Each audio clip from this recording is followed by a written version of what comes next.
Welcome to our what's become a weekly broadcast from Traders Community, brought to you by traderscommunity.com. Welcome punters, dribblers,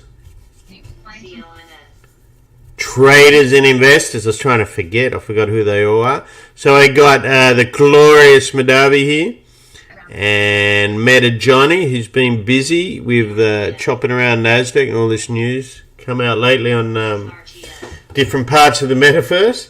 Remember, we are not giving financial advice. We are going through what we've seen, what we're hearing, how it's affecting the market. Hopefully that influences you from off the different professional desks and what we're seeing. So remember, do your own research. Be aware of your own ability, cognitive skills, fear and greed, all that good stuff. So we have the reason it's been pretty sideways, but nice and choppy. We've had two monster US inflation reports out. We've had a series of central bankers around the world raising rates. And all these are on Traders Community. We started off with the bankers' earnings, which is traditionally the start of the earnings season. JP Morgan and Morgan Stanley were out this morning, both disappointed. And tomorrow we got more of them, Wells Fargo, etc. That's all on Traders Community. You can also read through the earnings reports. I think some of them are on there already. Let me have a quick look. Punters and dribblers. Yes, you got Morgan Stanley there. So they were hit by, just quick overview, by capital markets seizing up. So basically these guys are all making money trading, but all on their bond desk pretty much. Because of the switch in the curve, they got to put people in, and it's pretty. If you're a good, remember the highest paid traders, the best traders tend to be bonds and currencies, a general rule. So these guys come into their own when you get movements like this in the bond market. JP Morgan also, remember what's his name there, Madavi? Diamond, right? Yeah. He's been all fire and brimstone, hurricane of the economy, I think he said. So last quarter, they put on big loan provisions from people struggling, also for loans and investments they had in places like Russia. Another thing JP Morgan did was suspended buybacks. Finally, someone's got a brain with that because they need it to be more efficient, the system, take advantage, and their banks in case things go bad. Don't misunderstand, though, what's going on. A lot of this is pure fear. They want higher rates. Who makes higher rates? Banks, right? So they were the two earnings out. Economics-wise, we've had today, we had PPI out. That was a really bad number. It was 1.1% for the month, right? 11% for the year. But if you look into it, you can see it's nearly all food, right? Energy and food. Pity you don't have to use energy or fuel for anything or have to eat. There's a breakdown of all there. We won't bore you. Go to the website. And yesterday we had consumer inflation, which again was around almost 10%. Yeah, 9.1%. That's 40-year high. Again, food and energy. Look at these numbers. The big thing you need to look at, and Johnny was talking about before we came on air, was real earnings. So people are losing money. In other words, their job, their wages aren't keeping up with the costs. And that's why, so people that don't live in Main Street, they're entitled either on Social Security, they get looked after, or they're on Wall Street and Daddy got them a job, or blah, blah, blah. Oh, you shouldn't raise your middle wage. Well, if you don't, for example, if you've been paying tax, you should at least be matching that, right? In my opinion.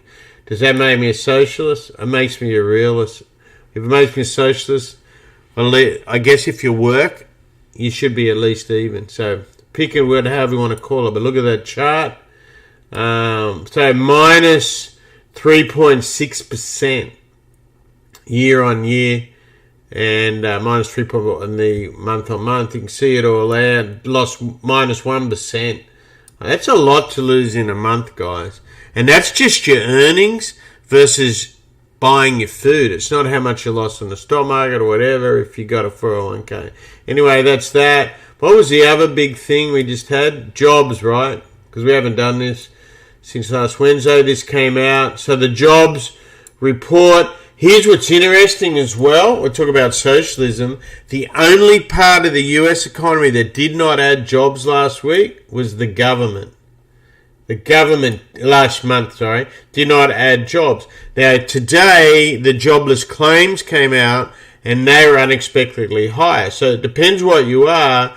Some people are losing their jobs. They're usually non-productive jobs, service industries, stuff that, the classics, obviously, with high interest rates. Things like, mortgages, stuff like that, right? Bankers. I think Johnny said JP Morgan's one of the ones putting off a lot of people, right? So that's kind of your background. As far as the other big thing is, we'll talk more about this when we look at the charts, but we'll talk about it now. In central banks, so we got a bounce today. And if you recall the last Federal Reserve FOMC meeting, Waller, who's the most, I don't know if he's the most hawkish, but he's certainly one of them, made a comment, we don't want to overdo rate hikes, right, which cause bonds to turn around. And to give you an idea, and again, this is all there, you can go back and do it. We went from, on the 2-year yields, went to down 1% from being up basis points. That's a massive move. And that's because the 100 basis points is now 37% from 80% yesterday, right? So what that did was create that, as I said, that moved into bond, moved into currency, so the dollar had soared. It's created some profit taking on dollar, yen, and euro. Remember, euro went under parity, 99 plus today, Madavi. Dollar yen's at 137, etc., right? You've got all this constant. So in its way, you want to look at the macro. Don't just get on someone who says he's a macro bloke on FinTwit. It's his latest hobby. Look at what's really going on, right? So just simple. Keep it simple and logical. In England, you're going for a new prime minister, and it's on its second round today. The voting that you had in Germany, Italy, a no confidence vote. Draghi actually survived, but then he went and handed in his resignation. The president, they have a president prime minister system, much like France, so it wasn't handed in. You got this turmoil, and then obviously in Germany you got what's going on with, particularly there with the energy costs. We all know what's going on Russia and Ukraine. Then you've got over in Asia, you got it's really imploding in parts of China. It's actually starting to make the press here now, right? So we had, today there was a report, in some areas they're refusing to pay their mortgage. We had one province, was it 2 days ago, Madavi, where they couldn't get their money out, so they protested, then they arrested them for protesting. Yep. What's interesting in China, in the good bits of China, we would say the good bits, the economic zones, they do all their banking via the phone. So it's more so you can see it's the poorer areas are the ones uprising. Over there in Japan, you had their last prime minister got assassinated last week. So this is all in the background. You've got the US president kept putting off his trip to the Middle East for all various reasons. Most reliable sources were saying he just wasn't well, he was tired or whatever. He's nearly 80 years old, so that's understandable, I guess. You've seen oil and gas react violently. Natural gas is, I'll put this up while we're looking at this. Natural gas reacted from the highs from the Freeport LNG. I just asked you this question: what happens if LNG from Freeport comes up earlier? We've already got been very hot here in Texas, where ERCOT has been getting people to conserve, right? And we are just at July. I'll give you the tip. That's not the hottest part of the year down here, right? So you have these rolling blackouts. Last year, I think it was in California. So this is the stage versus that, right? So the system can't really hold it. So oil went down to $91, and when we get to that specifically, you'll see it. It's now at 96. That's just today, right? So the bloke's over there. He's in Israel, I think now, right, Madavi? Yeah. So yesterday, or was it today, he basically said he would attack Iran. What was the reason he would attack him for? Do you remember? Israel, is that what you're talking about? Was it if they attacked Israel or something else? Yeah, it was for a bomb. Oh, so they get a nuclear bomb, but not if they attack, right? Yeah. So he threatened that yesterday. Okay. Do you want to let him get a bomb? Whatever. And so what's interesting, so you've got the US president threatened to attack Iran, sorry. Barely gets any news. I mean, right? It's for example, so that's that. I think we covered all the geopolitical shit going on in the world. Pretty much. None of it's good. Obviously very unstable. Then we go to economics, and it's just so we just went through all those economic numbers. Additionally, what I didn't mention, that the Federal Reserves do their GDP in different parts, Atlanta, New York. They're both, and Bank of America also said a recession. Recession means two negative quarters of, is it months or quarters? Quarters, sorry. It's got to be quarters, right? For economic growth. You've got the lady, I don't know her name, who's the speaker now. She replaced, Jen Psaki, whatever her name was. She's saying we have the strongest economy ever. These are just brazen lies. I mean, that's the point we're at. So we had the previous president, they would call it inconvenient. No, what was it? What did Trump's girl used to call news? Inconvenient facts or alternative facts. Now we just straight out lie that, hey, we are doing well. So the trouble is, it's become so partisan that one side just accepts it and the other side fights against it, and that's everything. So the other big event, I guess, since we were last on, was Elon Musk finally did what we all kind of knew he would do, dropped the Twitter bid. Twitter's turned around and suing him, saying that's all BS. We have a watertight contract. He's mocking them, basically. He did mock them, didn't he? On memes, saying, you still haven't shown me that you're not fake. What's interesting, the market took Twitter up a couple of handles on that, a couple of dollars on it, sorry, not handles.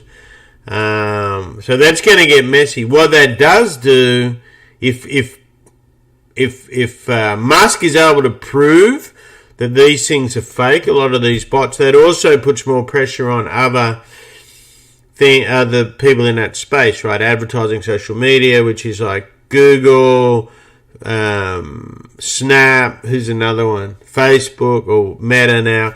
What's interesting to that end, Pinterest,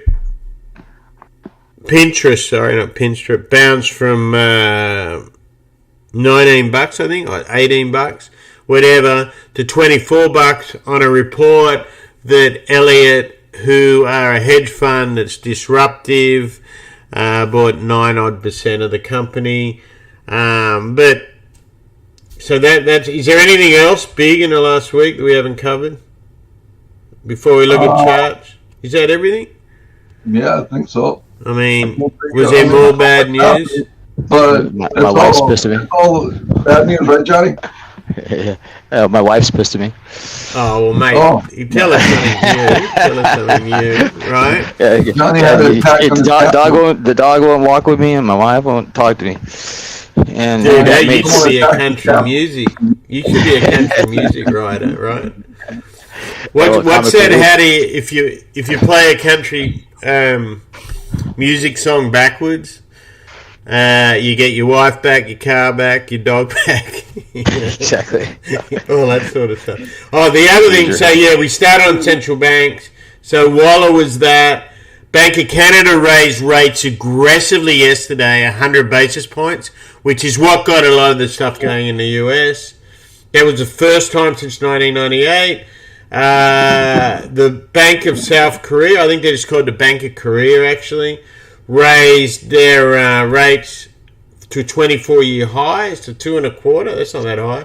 The Reserve Bank in New Zealand, which is actually the first in a major market to raise rates, raised their, and it's the first bank to raise above neutral.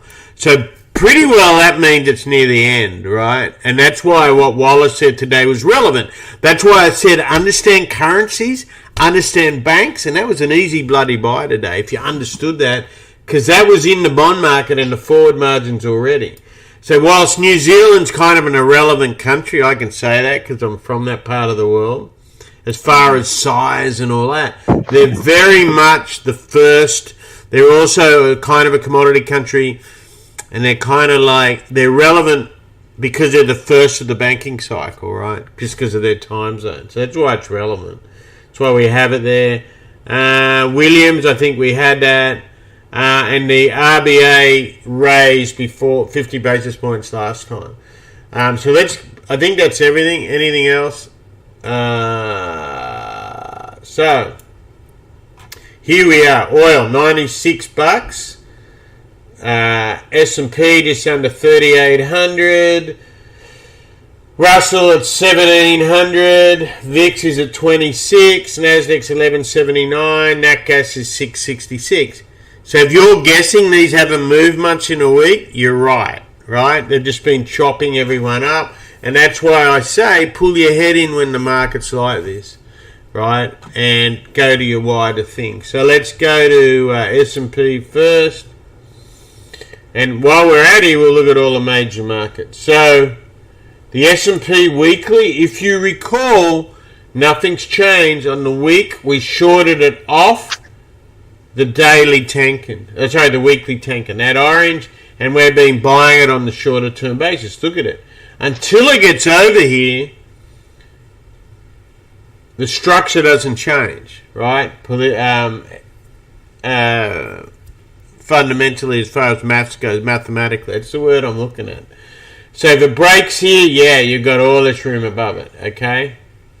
Now, where is that level? See, none of this really changes. That's why we do the weekly thing. It doesn't really change. That's why I implore people to beware of the bloody dribbler who thinks they know what's going on. There's people out there that, there's one bloke, I won't mention name, but I know he's just a margin clerk, and or a clerk. Clerk, if you're here in America, clerk, I think is what you say in England and Australia. I don't know what language I speak anymore, but they're somehow wizards on stuff, right? They're not. So this weekly level is 39.23. Where did I say we were, Johnny?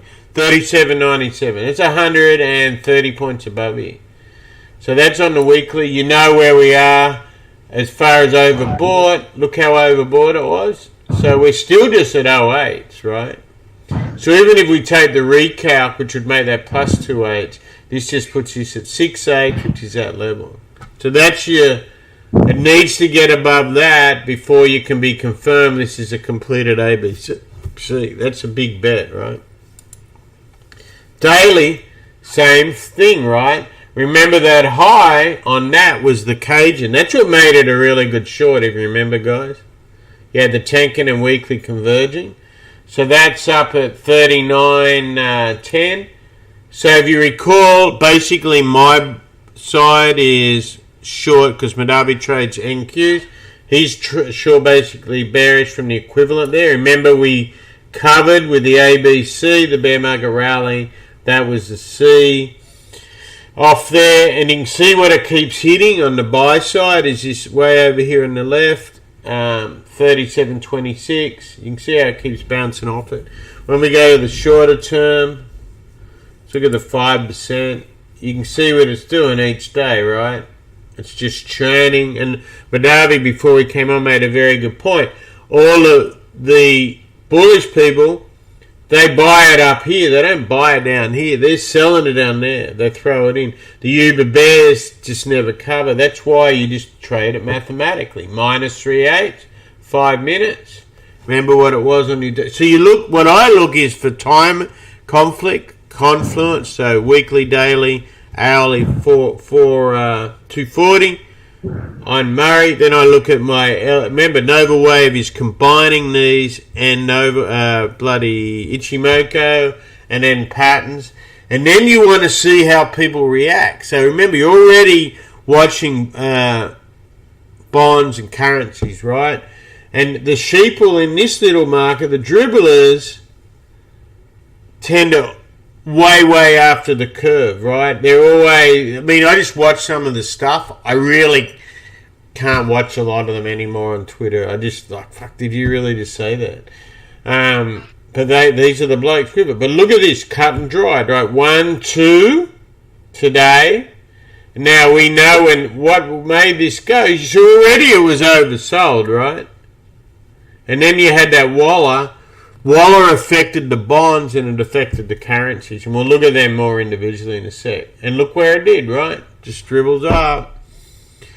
So, and the other thing is, where did we put those bonds? Where did I put them? Does anyone remember? I think it's one undercord stocks. Give me a sec. I put it easy at the end there. Yeah. So, let's widen this. So here's bonds today, right? So today's also July the 14th. So all the French, it's Bastille Day. You know, remember what that was? The revolution. Okay, so here's bonds. So remember, high. Well, actually, I'll do yields first because most of you understand yields. So if you recall, we're having this crazy inflation. We all know that. We had the last meeting, the Federal Reserve had their biggest raise in, 20 years, Madavi, or something? Was it 20, 30, whatever it was? 75 basis points. Since then, yields have been hovering between 288. It's his 10-year, right? Your benchmark, your 2 years, your Fed funds, basically. So we're looking at 10-year. And look what we're doing. So today, look how it reacted. Right? This is 60 minutes. I'll make it 5 minutes. You get it more to the point. So look how it reacted. Yields flew up and then came down. All this on this guy, right? On Waller, and that's affected the market. We will change this for the next month tomorrow for you. So on price, you can see it more clearer. This is 4 hour. You see how it's got this big pennant, guys?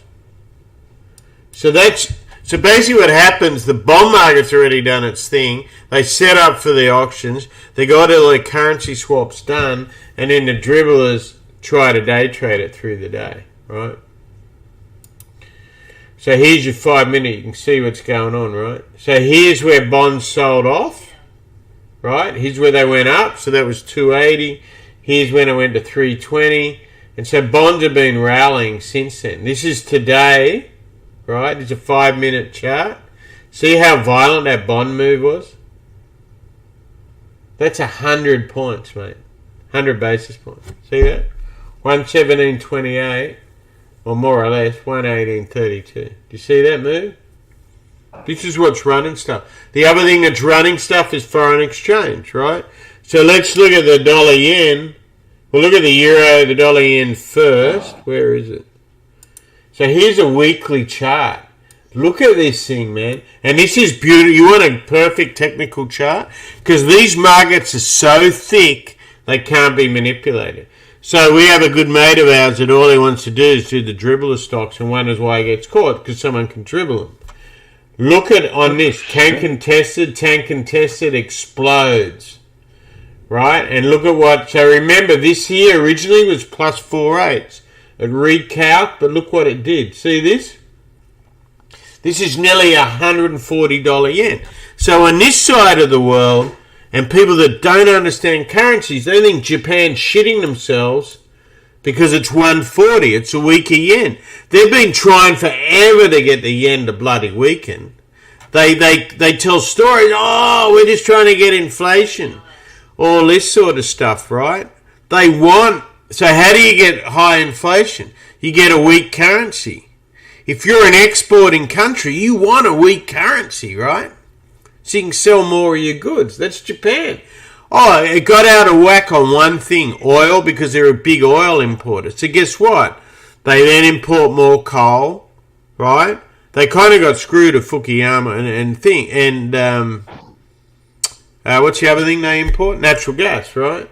So the Aussie yen is the rate they worried about. And when we look at the Aussie, you'll see that's why it's sideways, right? So Australia's for years been able to just, without anyone complaining, because they got all their exports, keeping their currency down, it kills their competitor. Who's Australia's biggest... Okay, here's a real easy one. Who are the biggest three exporters in the world of natural gas, guys? Come on, we all know this question, don't we? The US, Russia. US. Well, dude, you're fired. So the US has only just got it. Russia's not at all. It's Qatar and Australia. Australia just overtook Qatar 2 years ago. Russia to Europe, you're correct, but not the world, globally. US has only just overdone it because of LNG, right, to Europe. But US, because of the Aussie dollar, how are they going to compete with Australia in that part of the world, right? Australia's right there. They don't have all the subsidies, but the currency and the shipping costs. So that's why it's relevant what countries. Everyone goes, oh, Russia can sell all their oil to bloody China or some other country, right? India. Do you realise how much of a discount they have to give in not only on how far it is, but already it's a 50-cent discount to 30-cent, percent the Urals versus that. That's how buried they are under sanctions. But the pro-Russia will tell, oh man, they can still sell. So the winner out of all this is places like India, which to me is not a bad thing because they're a beaten down economy, country, they're poor, blah, blah, blah, right? But you see how all those plays work. So you never hear that because you just hear the either ignorance is probably a lot of it, particularly with this government.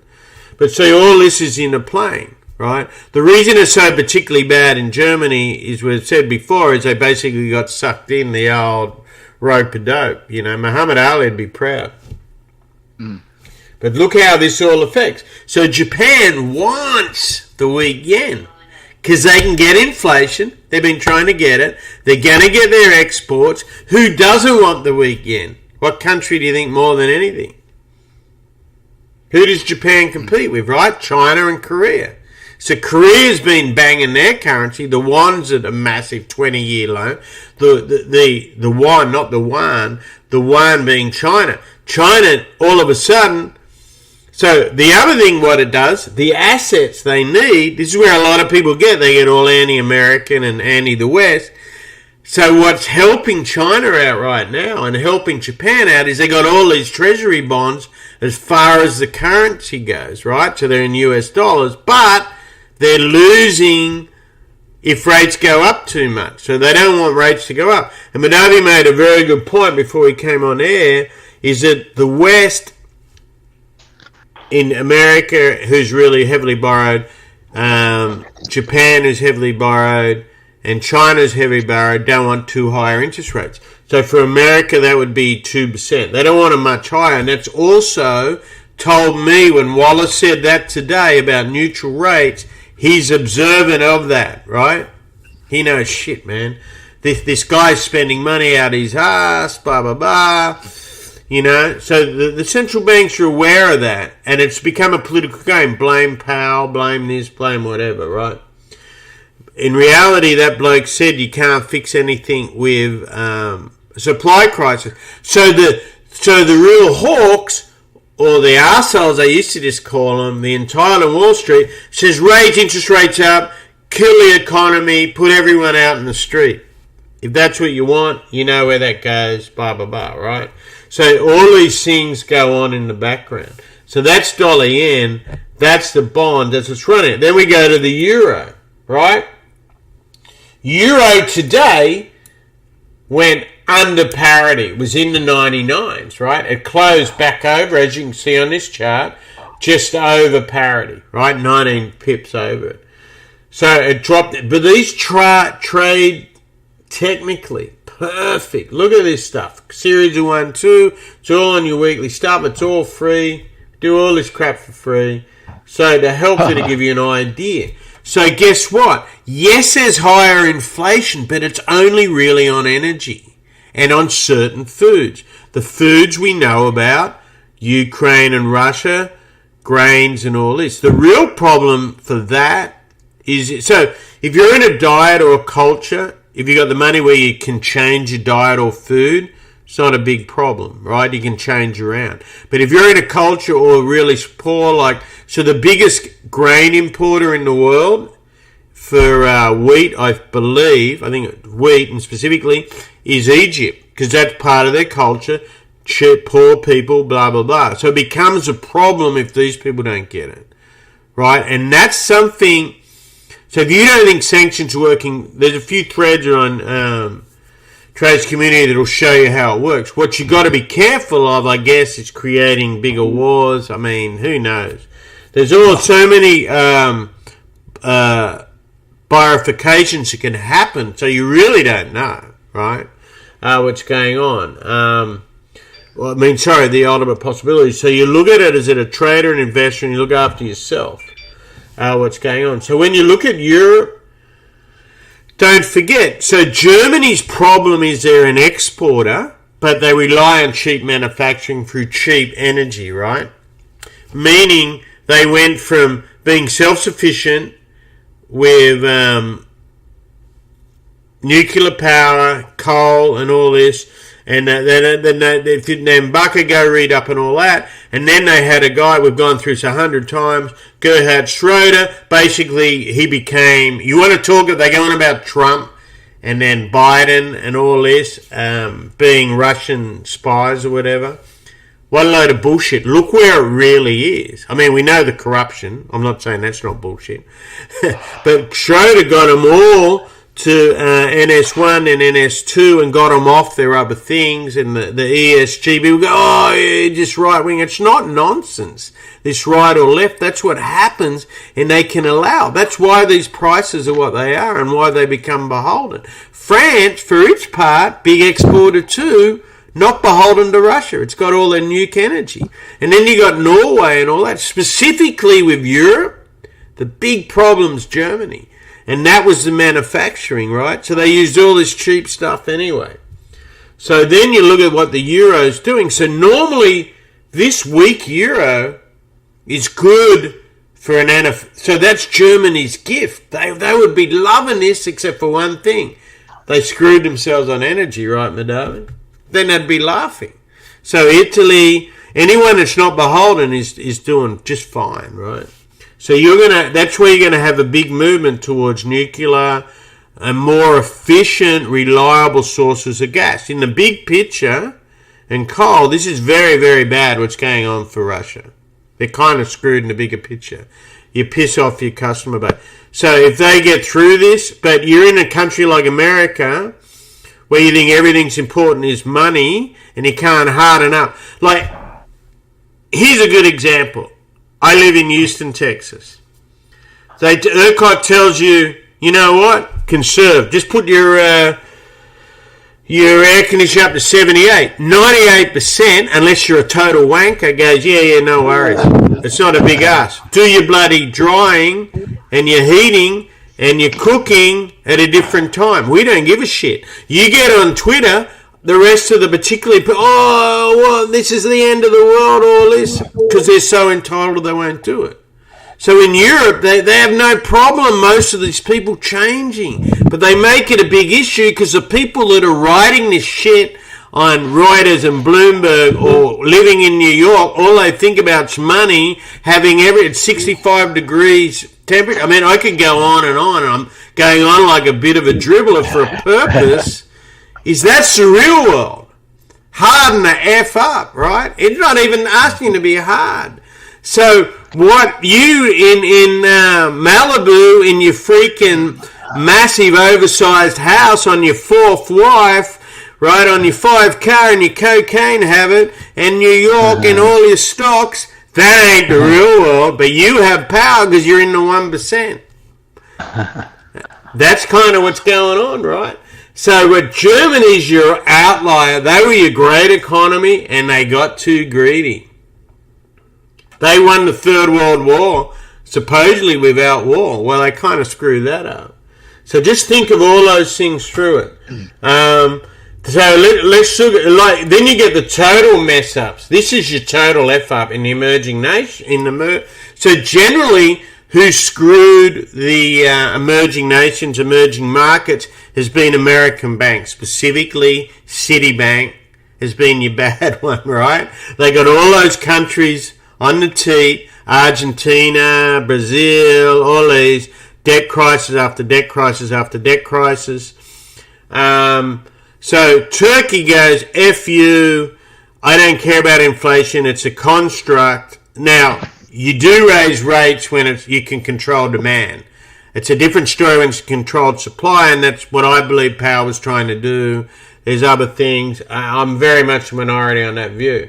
So when I look at this chart on the Turkish Lira, so Turkey's a country that manages to piss everyone off, right? They piss off all their neighbours because of Kurdistan. They piss off. So, Madavi, how does Iran and Turkey like each other? Right? Russia and Turkey. France and Turkey. We could go on and on. So, but what's happened, they very much rely on inputs. What's kept them going is they're very strategic geopolitically for the West versus the East, i.e. Russia versus US, NATO, the different groups in Muslim versus Jews versus Christians, Kurds, whatever, Shiite versus Sunni. So that's what's kept them going. The bloke living there, unless they got money and their import, so this thing's gone from 6.5 to 18. This big spike here you see on it, down to 10, was because Erdogan said, I'm going to cover your losses on currencies. Yet no one will lend to them or anything. Interest rates they're bringing down, which is to try to get capital. And so what they did here, because capital was going out, he promised a guarantee on currencies, which you can't. I mean, think of the losses, and now we're all the way back up here.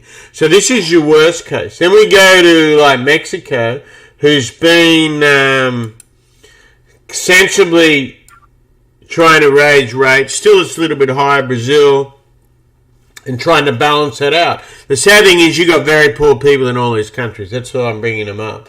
But you look at the difference on the Mexican peso versus the Turkish lira. That's what it is. So you can, what I just showed you in Turkish lira, that's pretty well all those currencies over in that part of the world. So these people think what happens is you're getting more and more desperate and spread and blaming the demigod powers. What do they call it? The mass reset. You can see it's not as simple as that, right? Let's look at the euro versus the pound, right? So this is very much. Euro went up because of the unstableness with Johnson. And now we see the euro fall, right? Euro versus pound, right? Up. You can see what's happening. But overall, you get these big spikes, but it's nothing too much. You go to the Aussie dollar. The Aussie, they're doing their best. Look how good they've managed this around 70. Because they control pretty well. They do a very good job of controlling their currency. And they get their massive trade surpluses, right? And they just had the biggest jobs number there, I think, forever. They just changed governments there as well. But you can see what's going on there. So that's your currencies, that's your bonds. Well, let's look at Bitcoin before we spend a bit of time on energy. How about Nasdaq real quick? We'll do stocks at the moment. I'm doing what really runs the freaking world. Not a bunch of entitled Yanks freaking around. Right? If you want to throw that in there, a lot of these countries, those countries you just named are doing well, don't have sanctions either. A lot of these countries you named. The only one got... No, none of those ones have sanctions. Yeah, Turkey does. Turkey's got some other than Turkey, yeah. But Turkey's so everyone's got sanctions against Turkey, right? Yeah, so not just the US. They've pissed off Russia, Iran, France, which I guess is EU, America. Who's on their side? Who's on Turkey's side? Well, they changed their names. Turkey's got no friends. It basically there you go. One day and then turns against the guy next day. That's how Aragon is. Yeah. But we'll go back to that. Turkey's really needed because the location where he's at, and he could, without Turkey, he could release all the tariffs all up. Well, you might have been logged off then. Yeah, I just went through that, how they managed to survive with all that. So let's look at Bitcoin real quickly. So Bitcoin's your ultimate dribbler thing, as we said. That and the Nasdaq. Not the Nasdaq. What's the other one? The Russell. So total dribblers. There's so much money lost. I had a bloke try to tell me, how could people lose money? It was 2,000 and went to 70,000. It's still 20. Well, most people get in here. You had Celsius go broke. They kept their deposit. That's today. That's $2 billion. You've had all these dribbler stocks that, your boy MicroStrategy. A loss is a loss, but talk about partisan. This is another level. The diamond hand. What was the other one? Paper hands or some bullshit. No, a loss is a loss, man. Yeah. You got to revalue your book. So if you're from the currency or bond world, you revalue your book every night. Stock market people and Bitcoin, which even a lower level, think, it ain't a loss till you've taken it. Okay, good on you, mate. Well, that's not true, because a lot of these places where people have their coins might not never get it back because they went bankrupt. Well, that's what I'm saying. You're agreeing with what I'm saying, yeah. So anyway, look at this shit. So anyway, that's that. And you can see if this is a fifth wave, which is a good chance, meaning this is done. So if it's not, then let's look at Ethereum, which is the actually it's called something else here. I think we made a new one up. You made a new one up, Johnny. Crypto, yeah.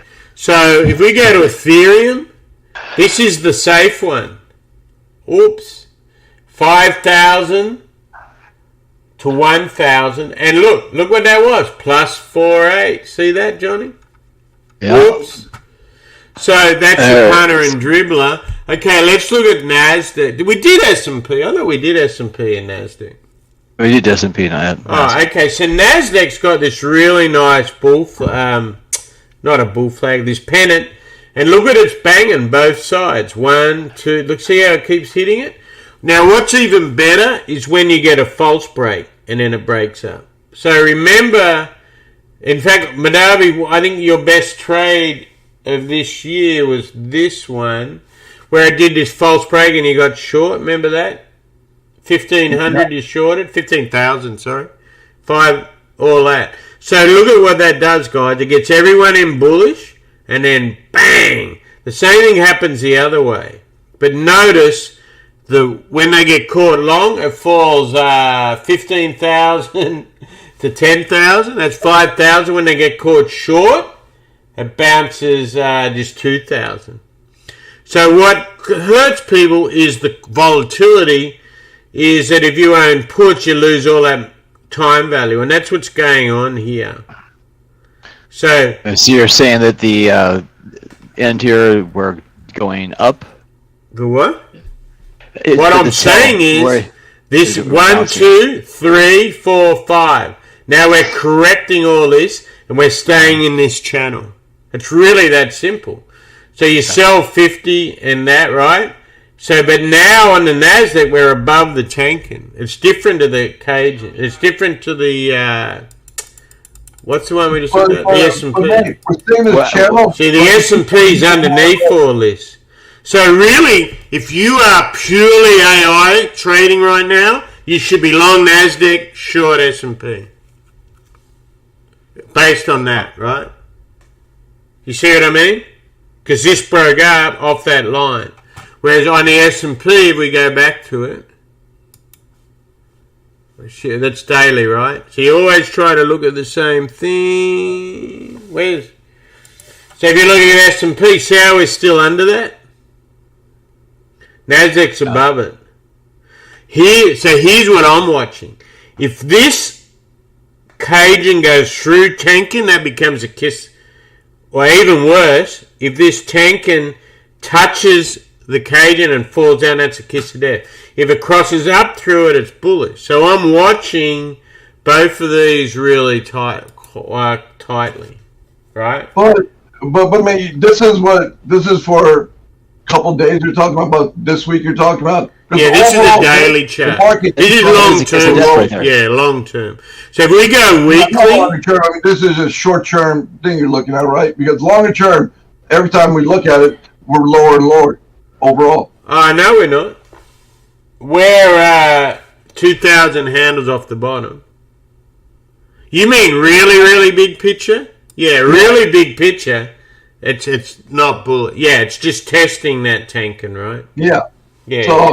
So it's just hanging around here, just seeing if it's going to hold. Right. Big news is going to rank right through there. I just want to be sure we're talking about. So if I go the daily one on that, I think it's on a different one. I think it's on this, the one we publish. Nasdaq. So if I go Nasdaq weekly, so all it's really doing is banging between this 50% and 38%, which is 12,900 and 11,200. Sounds like a lot, 1,700 points, but in the bigger scheme. See how it keeps trading? Yeah. So, but it's above this channel. So that's why the long is the way right now on the daily, right? I was talking to Johnny last night. I was like, listen, think about all the swing positions that you were going to hold for the last 3 weeks. You know, are you higher? Are they higher or lower right now? Most of them are all lower. Yeah. Definitely on stocks for sure, right? No, I'm just talking about the futures. Yeah, the Qs. Futures, yeah. So the key is where you get short. It's all, like people say timing, so that's just broken. Yeah, timing's everything. It's all about this channel. So if you look at that S&P, I believe in shorting when nobody else wants to short. Like the best days. Yeah. So when every bloke's long and every bloke's short. And on your chart there, you show that the Cajun and the Tenkan are kissing right now on the They're Nasdaq. nearly kick on the daily. See? Let me blow that up so you can see it. So remember, we're short off this. So if this goes through it, so if tomorrow this turns down and the Cajun turns down, this is the sort of thing you look for, right? We already know where we are. 4/8 versus 7/8 right up here, almost 8/8. So we're doing all this sideways action around the middle, basically mathematically. So what this is doing, if we explode up tomorrow and this cuts through there on a daily basis, that's bullish. But if we fail, that means this correction is just going to keep going. So remember, look at the weekly. Where's my weekly? Short off this daily Tenkan, right? Weekly Tenkan, which is 39.19. Remember that short, the swing short? For want of a better, I know people hate that word swing, long term, whatever you want to call it. Who gets the semantics? That was also the Cajun, right? 36, see that? 39.21. See that's the same level? So the daily is giving a heads up either way there. Now, that's why I break it all the way down to 5 minutes. So remember what I just showed you on the Nasdaq. This same level on the S&P today was minus 3/8. So minus 3/8, you know it's oversold, right? Doesn't mean it's going to bottom, because you look at your other stuff. You put them all together, right? And what really made this bounce here, not this bounce, this one was when Wallace said his shit. And then this rally here was just semiconductors. So you got to look at all that, how the market reacts, not where you think it's going to go. It's where it can go, right? Does that make more sense? So right now, remember, I'm long at the minute on the trading basis on this shit, right? Because of all that. See the false break? Remember when Manavi just said this? He likes to short when everyone's buying, right there. Same thing goes the other way. I like to buy when everyone's caught short. Look at this. 1, 2, 3, 4. Bang! Through that, right? I've done that same trade 2 days in a row, remember? Yeah, I got caught in that upside thing. I got suckered. Today I didn't want to get myself suckered in that. I got lucky. Yeah, you did much better on that today. I'm starting to get suckered right now, so... Well, remember, I'm an S&P. I like the boring old S&P. Like the boring old Episcopalian, as they say, right? Well, Johnny, just take that to your swing trade. You'll be okay. It is my swing trade, so that's what... You'll be okay in a few weeks. So let's look at the rest of the world, people, because we haven't done this. So here's France, right? This is weekly. So look at the Frenchies. So bottoming out, triple bottom. And remember, they got the end of the... Actually, we should look at the Germans. So Germans are the one really having problems, right? That's all we hear about it, and they are. So these were the legends. When we were taking it, they did it. But look what they did. If you aren't a manic buyer, everyone, Germany or America. So this is when America was at the top and Germany was at the top the start of the year. We were already under pressure. Remember, oil and gas are being... Oh, see this move?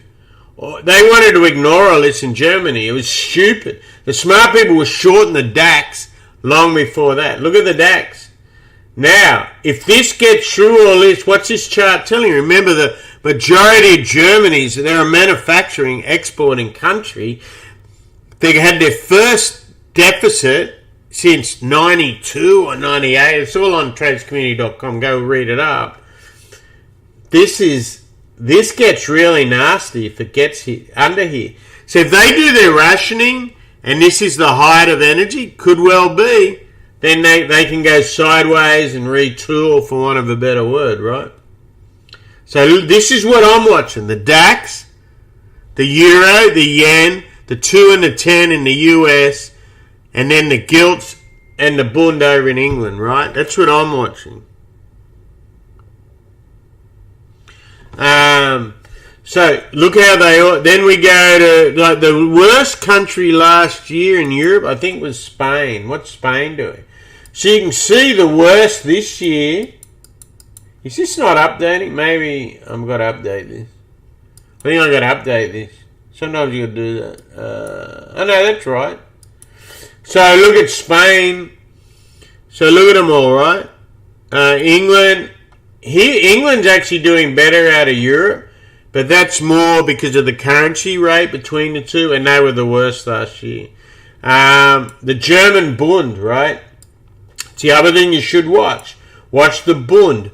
So that's the strongest bond in Europe traditionally, but Germany's got problems, right? So look what the Bund's done.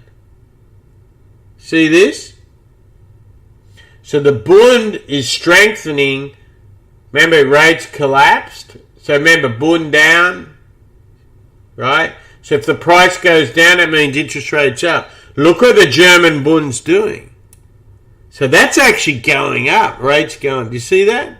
It's not what you read in the paper, is it? So Germany's kind of handling themselves pretty good, crying poor about it. You see that, boys? They play that bloody game, you know.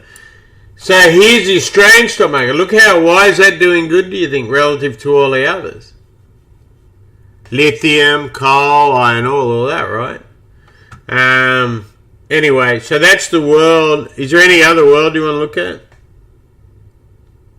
Japan. Wow, Japan. So this is a rigged market. The Bank of Japan buys this. You see that, Johnny? So they buy Japanese stocks. See? See how they keep it up there? So people keep trying to tell me the US buys their own stock market. They don't. Or I mean the fund, the whatever you call it. Federal Reserve doesn't, but they were giving cheap money out, so effectively they were, right? They just do it in a different way. Quick question. Tomorrow we have numbers coming out for retail. Retail sales. Those numbers, those are off. How does that affect what you're looking at here? Well, so if we go, let me bring this back up. Okay, so this bloke here, what got it going today, he said this. This will answer your question. I'll quote him. I'm pretty sure the quote's here. Yeah, we have it. This is Waller talking. We have important data releases on retail sales and housing coming in before the July meeting. Retail sales are tomorrow, suggesting that he could still support an even larger move depending on how conditions evolve. If that data comes in materially stronger than expected, would make me lean towards a larger hike at the July meeting. Remember, he's already saying 75. Larger means 75 to 100. To the extent it shows demand is not slowing down fast enough to get inflation down. So what he's saying, if that's a hot retail sales number, right, which Roman mentioned that Amazon had record numbers yesterday in their Prime Day. So if that's hot, that means interest rates up, bond market down, stock market down, right? Mm. And the currencies will all go with it. Does that make sense? Does that answer your question? Yeah. And then you go through there, it's got everything of importance, he said, dribblers. So all this stuff, as I said on Traders Community, all free. This site only survives by... I wish I had a beer to sell or something, but it just survives by people sharing it, people buying stuff on ads and stuff like that, you know.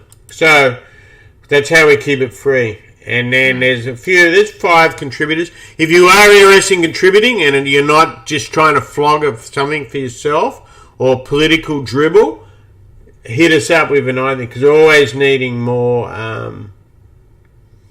contributors, as long as you tick all the right boxes, experience, all that, passing on good stuff. Good students, right? So someone asked me that question. I forgot about it. So what we haven't looked at all is energy, right? Save the good stuff for last. So natural gas has traded the same way all year, right? Here's our weekly. On oil, a little bit different, but is it? So remember, spit on the 50 here. Remember what I said on the last one? When it's a false break is the better one when it comes through. Of course, you don't know till it gets back. Oil can be brutal. It does false break, false, bang. That's a spit of a spit right there. One of the most powerful moves you can get. That took oil from $64 to $130. Since then, the bull, remember this is a 3 or 5. Keep it real simple. Meaning, if it's a 3, this is a 4, means it goes a lot higher, right? And we got it all marked down there. Look at what it did. It bounced off that 50. If this holds, because that went lower, that can be a complete ABC, which means it goes higher. If this is the 5th wave, this is 1, 2. It's going to do a 1, 2. And it means it goes down through here, right? But see, this was our target on the short. This twist. It's already done that. We're coming on the other side. So you had the 50. So now here's another. See what we just saw on the daily? You got another potential here. This either goes through this or it becomes a kiss of death, right? Which fits in with your 3-5. It's all logical if you want it to be, and you got to respect both sides. Don't get caught up. The reason I go on about dribblers and partisan bullshit, because that partisan bullshit will infect, and I mean infect like a disease, will infect your thinking, right? And I affect it all the way here, not just how you think you should vote or all that sort of crap. All that stuff goes through here, right? So look at your daily. Okay, now we can look at a little bit tighter. Look at the easy trade. So we just saw this on Nasdaq, right? See how it kept holding that? I could do this a little bit different. But see, if this breaks on Nasdaq that we just look at, Johnny, that's what Madavi's saying. That's when it breaks down. If it holds, it does this number, right?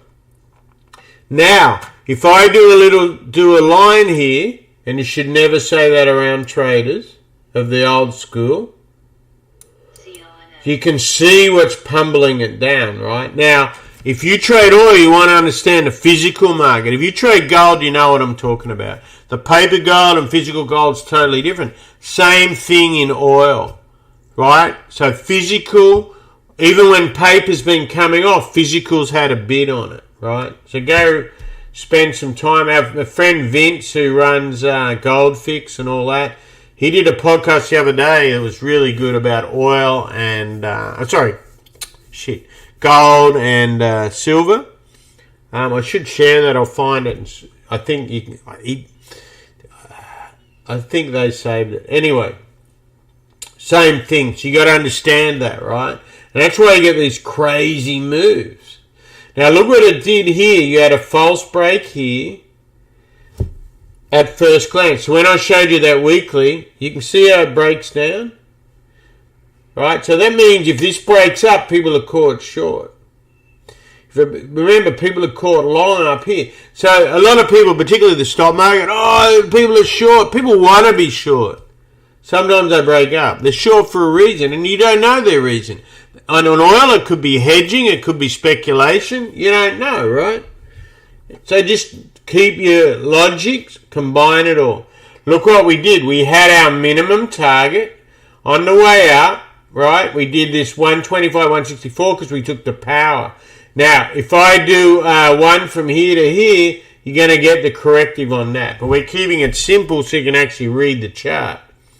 So when they're back in this, because this is where all the energy's done, right? So you would only get really bullish on this if it gets over the tanking. So what you'd want is sideways. Okay, let's look at natural gas. Let's look at weekly first. So you see this, Johnny? This is identical, the same thing that happened on oil, right? Spat to 50. Gets them in all here, right? And now, look where we're struggling right here at Cajun on natural gas. What gets interesting here, this can be the top. Don't kid yourself that it mightn't be. This got to nearly $10. The bull fundamentals will be Fremont coming on too early, Europe. The bear would be Europe sorts their stuff out a little bit. Fremont doesn't come on. That LNG gets used domestically. You know, all that again is on the website. Okay, let's look at other commodities because we haven't looked for a while. Here's oil on the bigger scheme. You can see how far it's come up, guys. People assume these things go to 200. Look where it's come from, right? Okay, corn has been violent. Corn had a correction this week all the way to their 50 and crap. It's the same everywhere. Soybeans went right to the breakdown level. See the pattern? It goes to where people break even. Most people want to be break even. So it depends where the break comes from. Aluminium or aluminum. Look at AA. Same thing. And these are all on. This is wheat. Look what wheat did. Now remember, you've been told that Russia's, if you're a RT, pro-Russia, Russia's winning all this at the end of the world. And if you're pro-Ukraine, then Russia's screwing everyone. No one can get wheat. Look what's really happening. Wheat has come from 1,300, right? $13, whatever you want to call it, down to $7, right? So people are getting fed somewhere. These prices coming down to where it was. That's wheat. Corn, same thing. I just showed you that, right? Now, here's an interesting one I've been watching. So, GME has been one that's been trading violently well with the dribblers. So today, this went all the way up from 130 to 150. It's come all the way back under it. So it banged everyone out here, and what this went up on, probably the greatest money laundering thing since Citibank laundered money for everyone. And then cocaine and all that became NFT, right? After art. That went up because of that. Oh, okay. Bang. Right? So, what was the other one you want me to look at? I forget. But anyway, so look at all these, and you can get a lot of stuff. I think we covered every bloody thing, so we can be quiet for another week. If you got any questions, call us up. I don't mean on the phone. I mean, hit us up on YouTube. Hit us up on website. Yeah, the website, the Twitter. Twitter was down today for a while. So again, that's why we have a website. That's why we have YouTube. You have multiple ways of getting in touch with us. Just like you have more than one way of getting a hold of you, right? That's why we do that. I'm just trying to find something here. Anything else we need to cover? I think we did every market.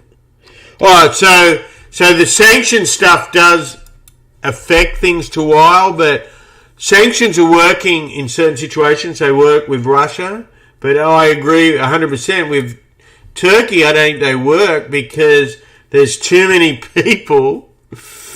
They kind of, everyone hates them, but they all, I don't know, how would you explain how Turkey gets away with it? Well, Turkey is this, it's just like the NATO thing, he holds the keys for those other, whatever, countries getting in NATO because they're harboring his terrorists. So he's got bargaining chips over everybody, and that's how Turkey manages his relationships. Right. So because you can't do too much to him because you don't want to collapse Turkey, and also he's got a huge army and stuff, and he's not afraid to use it, and he's also at a key strategical location. You call it? Yeah, it's definitely all that, but he manages to. Iran's against him, Russia's against him, NATO's against him. Well, every country's against him. You gotta remember, he'll do something to Russia, like he shot down the planes. Then Russia became friends again. So well, they're not friends right now. Like the little brother that you hate but you love. He's got a love and hate relationship with everybody. Yeah. So that's an interesting situation there, and he plays it. So what he's done in doing it, allegedly he's made himself very, very wealthy.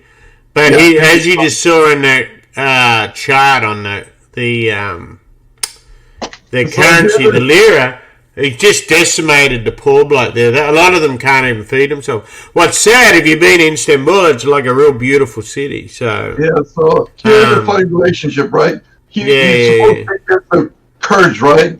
So the Kurds in Syria, whatever, he attacks, but the Kurds in Iraq, he's got like a relationship with them, so he works with them.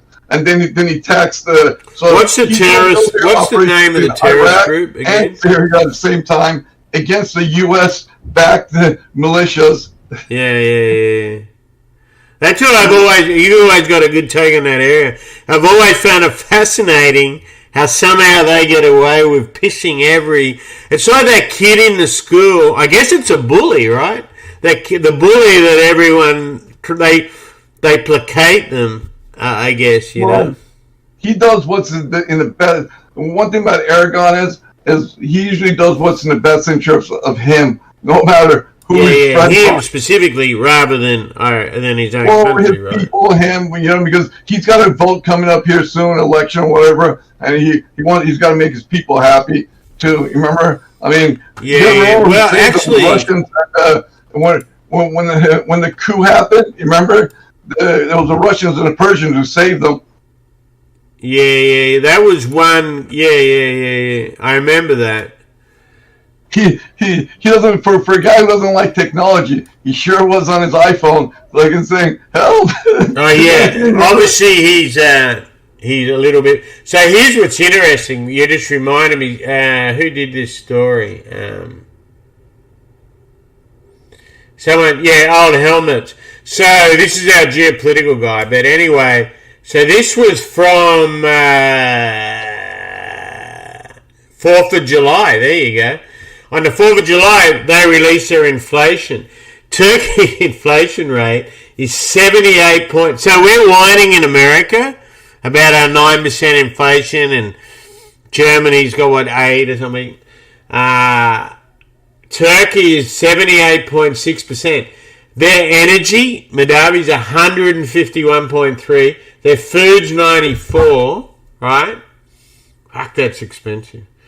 I love that picture, Istanbul food bazaar. I like Turkish food. During the Good Syrian food. war, like ISIS and everything used to sell all the oil and gas to Turkey. Yeah, to get under it. Yeah. Well, I guess. So look at this. This graph's horrible. It's from Bloomberg too. So 150%. Geez, that's expensive. And remember, they don't earn a lot of money. Okay, here we go.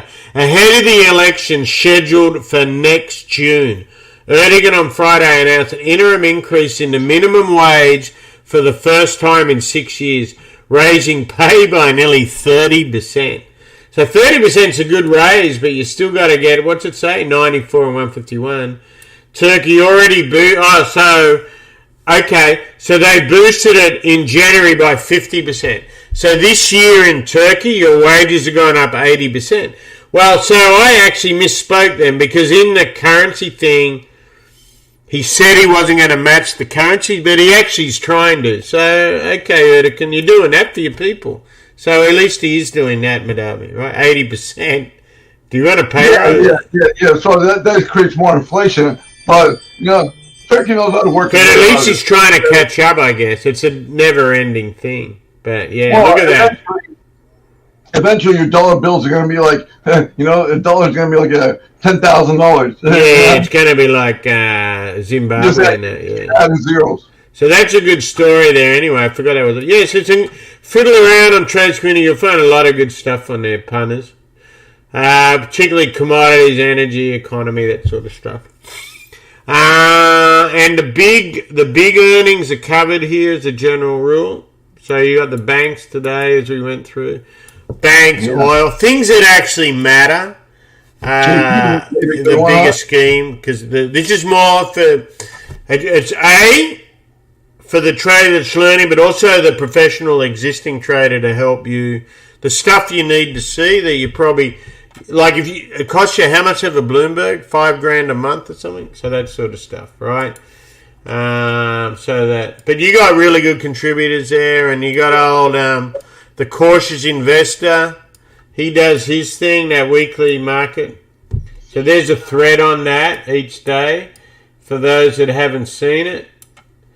Because a lot of people don't like Twitter or Instagram, any of those things. So it's all, look at, there's some good stuff on here. Anyway, I think that covers everything. Oh, earnings tomorrow. I guess we should look at that. I did see them on here. Earnings. So you got all these chart earnings.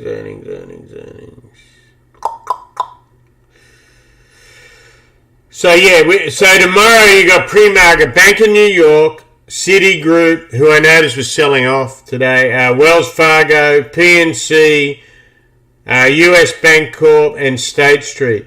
The other thing you need to watch tomorrow if you're trading, particularly the bank sector, but obviously everything, is you got your credit card metrics. So what you're going to look for on this is whether people are paying their bills, like delinquency, that's the word. So Capital One, American Express, Bank of America, JP Morgan for charge-off and delinquency trends. That's relevant because you know your boy Diamond put the fear of God in everything today, writing off another 400 million or putting 400 million aside. Okay, so anyway, good chat. Thanks, Johnny and Madavi, for joining us. If you have questions, hit us up. I think we tried to cover everything that's kind of more relevant. And you can see the levels where it matters and what's actually moving stuff. Right? Don't get caught up with all the buzzwords. Understand this basic and what can move it. And so you got your levels there. Those levels will work in with your option levels, like your OIs and all that sort of stuff. Or your gamma, whatever you want to call it. Look where the open interest is.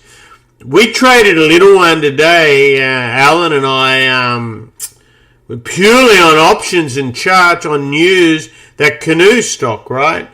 It traded $4.50, $5. Do yourself a favor, punters and dribblers.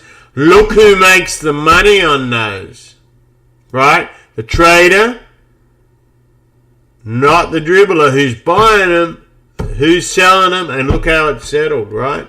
So don't fall in love with it. Just look at them cut and dry. That was a real good one for that. I think that's when you were trading something else. So I think that's it. We're headed to the gym.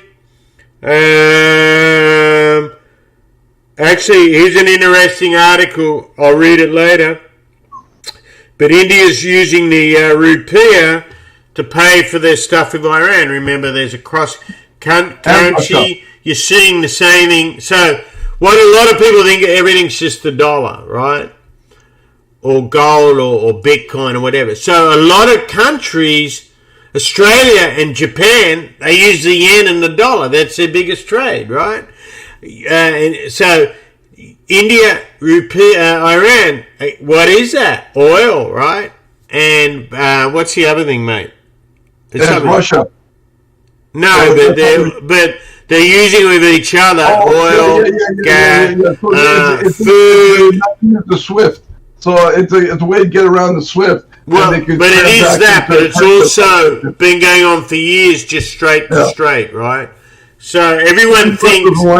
I've always thought that's interesting because Australia does the yen and the Aussie since Adam was a boy, right? So why wouldn't, I get sanctions and all that, but why wouldn't countries use their own currencies of each other? Cuts out the middleman, right? So if you think of business to business, it's exactly the same thing. But good point. I'll read that through later. Everyone have a good night. Good weekend. Coming up, enjoy your weekend. It's hot as piss here. Go surfing. Whatever you do to get cool. That's what we do. Anything else? So you got retail sales is your big number tomorrow. You the guy to move the market today. Told you. It ain't that hard.